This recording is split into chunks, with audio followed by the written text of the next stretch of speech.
Welcome back, or if you're new here, glad you found your way in.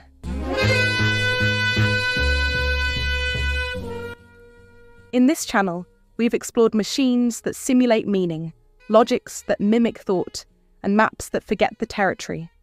But in this video, we touch a deeper wound, one that opened quietly in the 1950s when a maneuver that seemed modestly human, from Hume-style thinking, skeptical of necessity and grounded in habitual pattern, became, in retrospect, a phenomenological catastrophe.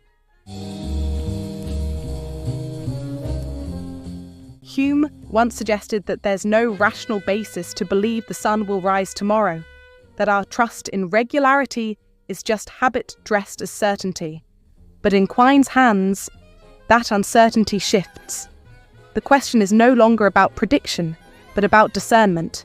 What if, at the level of meaningful implementation, there is no structural difference between a world where the sun rises and a world where it doesn't? What if language, logic, and even learning itself are blind to that difference?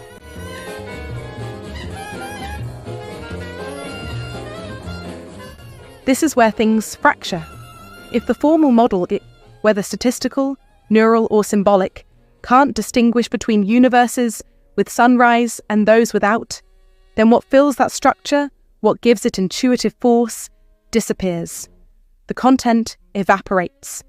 The rich, living interior of meaning, what Husserl would call the intuitive givenness of sense, is flattened into empty syntax. And so we arrive at the true cost of transforming human skepticism into Quine indifference. It is not just that science becomes uncertain, but that self-consciousness becomes weightless. The one who learns the last proposition of physics and the one who memorizes the last superstition from the street corner may, in the eyes of the model, look the same. A world where meaning becomes pattern matching is a world where significance cannot be protected. And that is the wound we face. If every meaningful expression can be mechanically generated by a finite procedure, then the same syntactic engine must produce both shallow equivalences and deeper identity claims. In such a scenario, no formal device internal to the system can distinguish analytic from synthetic, the necessary from the contingent, or the richly conceptual from the merely observational. This is not just a Quinean thesis, it is its radical consequence. But if Quine is right, then the cost is far greater than even he, with his calm Harvard pragmatism, seemed prepared to admit. For what collapses is not merely Carnap's analytics as synthetic distinction, but our very grasp of universality, sense formation, and the capacity of language to project patterns beyond the surface. The formal indistinguishability between sense and nonsense, once meaning is treated as merely finitely instantiable, threatens to unmoor the conceptual scaffolding that undergirds not just science, but politics, law, and peace.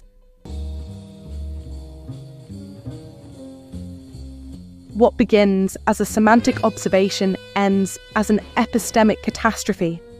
Our tools for stabilizing meaning across contexts, generations, and cultures become subject to the same volatility they were designed to contain. It is a philosophy of war avoidance degraded into a codebase of shallow mappings, unable to remember why some sentences mattered more than others. This audio essay explores that collapse, and what might remain when even our deepest meanings are treated as epiphenomena of repetition.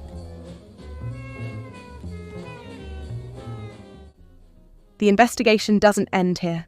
On this channel, we'll keep following Quine's radical extension of Humean skepticism and how that shift reshapes the very foundations of language, understanding, and artificial intelligence. Subscribe.